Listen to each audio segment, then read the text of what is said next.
¿cuál es el objetivo de quitar presión de encima? En esa depresión que va a ser una depresión de todo mi cuerpo. Van a suceder dos cosas. Por una parte, esa depresión sirve a nivel biológico, desde la lógica de la biología, para apartarme de una situación en la que en este momento no tengo recursos. O que es una situación que ha puesto en resorte aspectos no resueltos, aspectos no solucionados, que no tienen que ver con el presente, sino que tienen que ver con el pasado, cuando el presente y el pasado, desde el punto de vista inconsciente, no existen. Todo aquello que sucedió ayer, todo aquello que sucedió cuando tenía 5 años, si no está resuelto, sigue sucediendo hoy. Con proyecciones y con simbologías tal vez diversas, pero hay algo que no tengo resuelto y necesito apartarme de la situación para aprovechar esa oportunidad, esa ocasión, para resolverlo. Entonces, estamos hablando entonces ya de que no es mi mente la que está deprimida, es todo mi cuerpo que está deprimido. Mi cuerpo está en depresión. Y eso tiene un sentido biológico y a la vez la propia biología tiene que ayudarme a poder desarrollar eso. Para poder yo entrar en depresión y que mi cuerpo física, mental, espiritualmente esté apartado de esta situación, necesito que mi cuerpo me ayude. No puedo estar apartándome de una situación si estoy con los niveles de energía altos, si mi metabolismo funciona perfectamente, si descanso y por tanto estoy con plenas facultades. Para poder apartarme de una situación necesito que mi cuerpo me acompañe. ¿Y cómo me acompaña? Alterando mi metabolismo, alterando mi capacidad de dormir, alterando mi capacidad de discernir en dónde estoy enganchado en esa emoción, dónde está el conflicto no resuelto, mi capacidad para ponerme a la acción. Mi cuerpo va a necesitar ayudarme en eso. Como decía Raquel, porque hay un sentido positivo en esa depresión. Mi cuerpo no está saboteándome, mi cuerpo no está buscando disminuir mis niveles de salud. Todo lo contrario, está buscando aumentar mis niveles de salud. Y si hablamos entonces de que el cuerpo se deprime, si hablamos de que es todo ese ente cuerpo-mente que está deprimido, ¿qué es lo que está deprimido en mi cuerpo? Y ahí tomo las riendas de lo que hablaba Vicens. Podemos hablar de diferentes estructuras y diferentes fisiologías, pero hablemos de la respiración. Mi respiración está deprimida. Mi inspiración está deprimida. Mi capacidad inspiratoria está deprimida. Y la capacidad inspiratoria tiene que ver con la gestión. La inspiración tiene que ver con gestionar aquello que me está sucediendo, igual que la expiración tiene que ver con eliminar, con soltar. Si mi capacidad inspiratoria está disminuida, mi capacidad de absorber, de integrar y de gestionar lo que me está sucediendo también está disminuida. Podemos incluso utilizar una expresión popular, ¿no? De cuando estoy en una situación estresante, necesito tomar aire, ¿no? Necesito tomar aire, necesito un momento de tomar fuerza. Todos sabemos en el test muscular, la inspiración nos lleva a fortalecer el músculo. Podemos tener un músculo hipertónico al coger aire. Por eso pedimos que el test muscular se realice en la expiración, porque ahí soltamos, ¿no? Y si hablamos de tomar aire, hablemos de estructuras relacionadas con tomar aire. ¿Cuáles son las estructuras responsables de tomar aire, de inspirar? Pues como muy bien ha explicado Vicens, estructuras como el diafragma, ¿no? El músculo básico de la inspiración, pero el diafragma es un motor subordinado por una serie de informaciones neurológicas, por tanto también tenemos las relaciones entre estos nervios, sobre todo el nervio frénico y el nervio neumogástrico, que van a ser importantes en relación al diafragma. Los escalenos, músculos inspiratorios, la primera costilla, las costillas propiamente son elementos inspiradores. Las vértebras relacionadas con estas costillas también van a ser elementos inspiradores. Y los puntos de apoyo. Para poder inspirar correctamente, mis caderas tienen que ayudar. Cuando estoy en mi pedestación, mis pies, toda mi estructura debe ayudar a poder inspirar. Todos sabemos lo que significa estar en esta postura inspiratoria, una postura de poder, o una postura expiratoria, una postura más de sumisión o de aceptación. Y ahí Utilizando esta relación entre elementos inspiradores, podemos realizar un link interesante entre las diferentes disciplinas. Pulmón, por ejemplo, como órgano de la respiración, podemos establecer unos estudios sobre su fisiología, su energética, sobre su mecánica, sobre su motilidad, y ahí confluirían pues, medicinas y terapéuticas como la osteopatía, la posturología, la naturopatía, la psicoterapia, donde las acciones terapéuticas de estas disciplinas van a actuar y van a tener la capacidad de dar los inputs informacionales ahí donde es necesario. Bien, hemos dicho que necesito apartarme de la situación. ¿Cómo? ¿Cuál es la vía para poder apartarme de la situación? Mi cuerpo se deprime. ¿Cómo se deprime? ¿Cómo conseguimos que mi tono muscular descienda? ¿Cómo conseguimos que me falte energía para moverme? Hablemos de los neurotransmisores. ¿Cuál es la función de los neurotransmisores como la serotonina? Muy importante en relación con el triptófano a nivel alimentario, porque necesita triptófano la serotonina y necesita unos precursores que van a ser sintetizados en el intestino.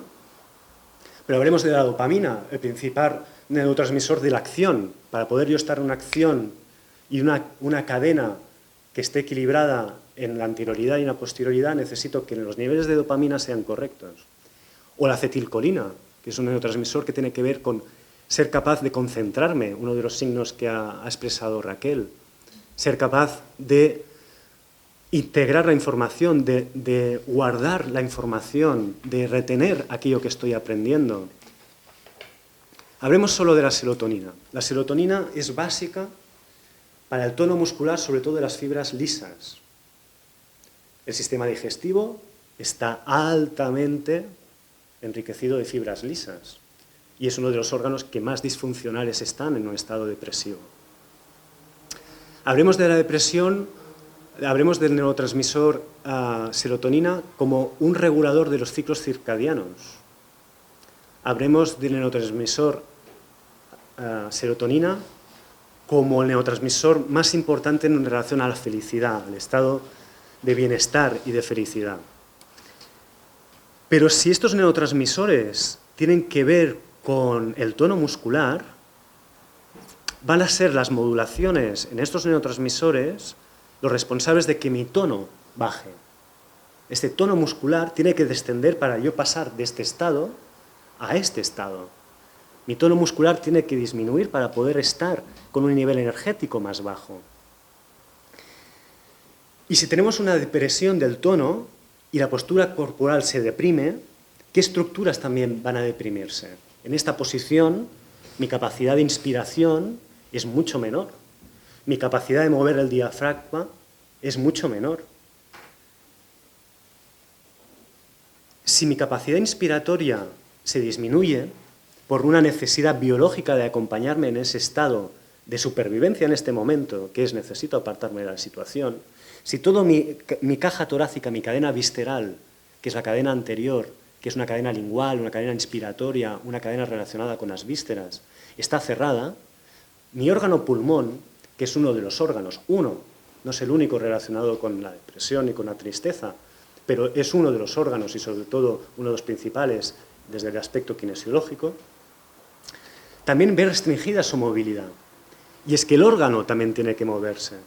Es que el órgano también tiene una movilidad igual que la tiene mi brazo, igual que la tiene mi diafragma.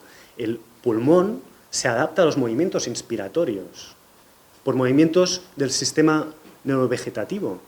Pero además el pulmón, como todos los órganos, tiene movimiento intrínseco, tiene una motilidad intrínseca, tiene un movimiento inherente, aparte del movimiento voluntario que genero, que tiene que adaptar a nivel de estructuras internas, aparte del movimiento peristáltico del sistema intestinal y diafragma que ayuda al movimiento del pulmón, aparte de los movimientos automáticos, tiene un movimiento inherente, podríamos decir casi de memoria embriológica, que tiene que ver con el estado energético de la persona también.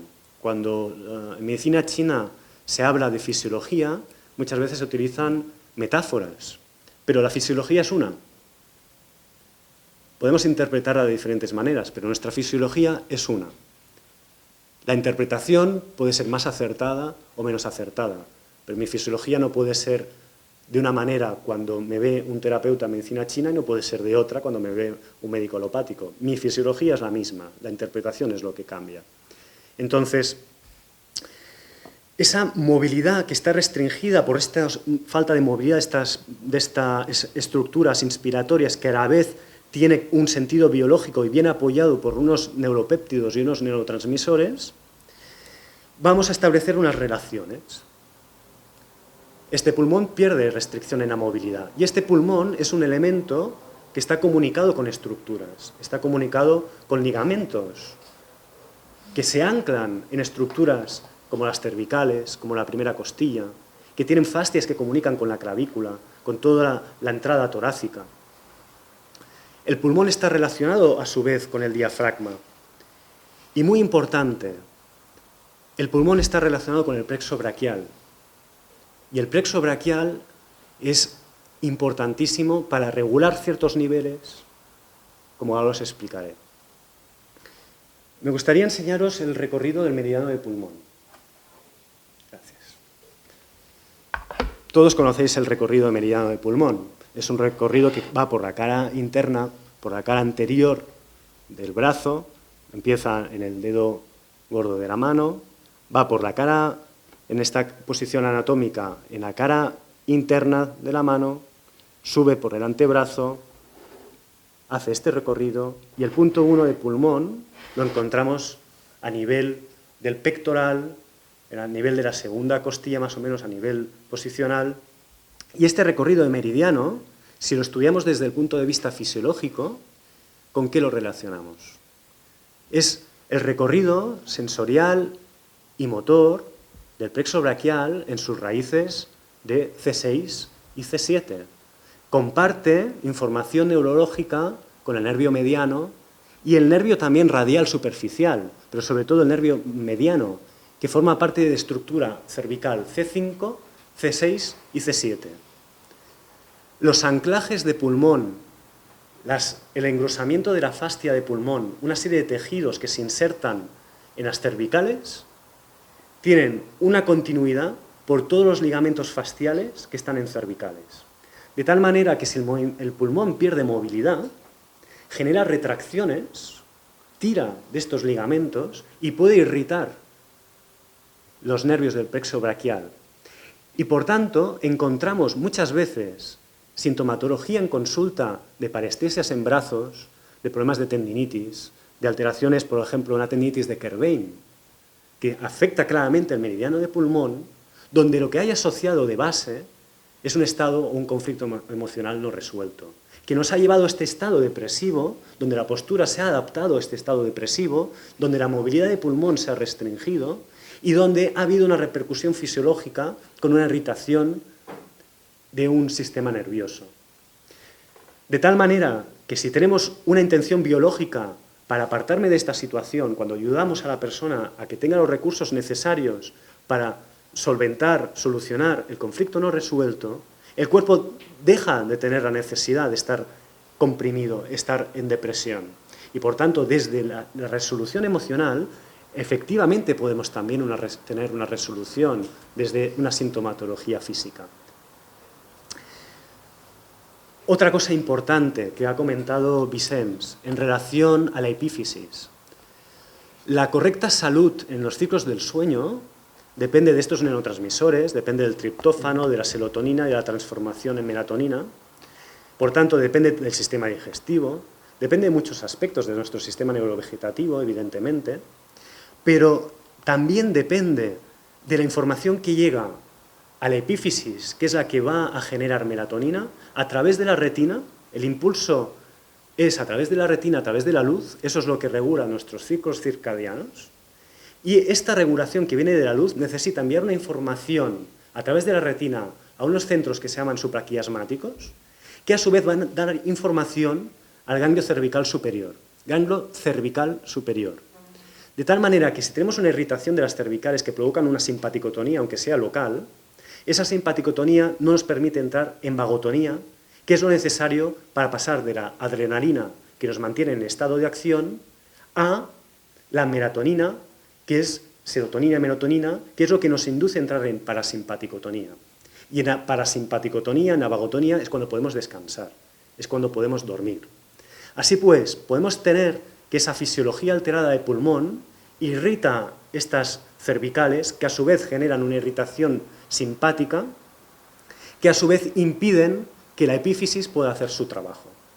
¿Por qué es tan importante regular la epífisis cuando encontramos un músculo débil bilateral? Porque gracias a eso ayudamos a que la información neurológica vertebral sea más correcta y porque hay una relación epifisaria con raquís.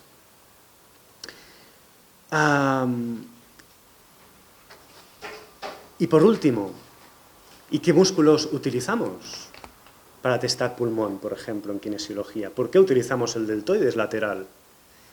Sabemos que también utilizamos el serrato, también utilizamos el diafragma, incluso otros músculos. Pero hablemos solo del deltoides lateral. Qué casualidad que el deltoides lateral recibe inervación que comparte también el nervio mediano, que es el recorrido del meridiano del pulmón. Entonces, el deltoides lateral, que es inervado por C5, C6, cuando esa fisiología, y hablo de fisiología ya ni siquiera de campo energético, ese circuito íntegro, fisiológico, energético, emocional, facial, en todos los niveles se ve alterado. Y por tanto, el tono muscular también va a verse alterado en relación a esa fisiología y esta psicosomática de pulmón. Esa emoción, cuando hablamos de que hay una emoción detrás de pulmón, hay una fisiología que acompaña a esa emoción. Hay unas vías de conducción. La emoción y el cuerpo no tienen un salto, sino que tienen un puente de unión con vías fisiológicas claras. Así pues, actuando sobre este circuito, si conseguimos darle energía y darle tono a este músculo que está disfuncional, que tiene que ver con la información de pulmón y a su vez con el campo energético, el campo emocional, si podemos actuar desde el músculo, va a ser el vehículo que nos va a permitir también actuar desde la energía de pulmón, actuar desde el estado emocional, energético y fisiológico, porque no podemos dividir ni disgregar los diferentes campos sobre los que se mueve el cuerpo humano.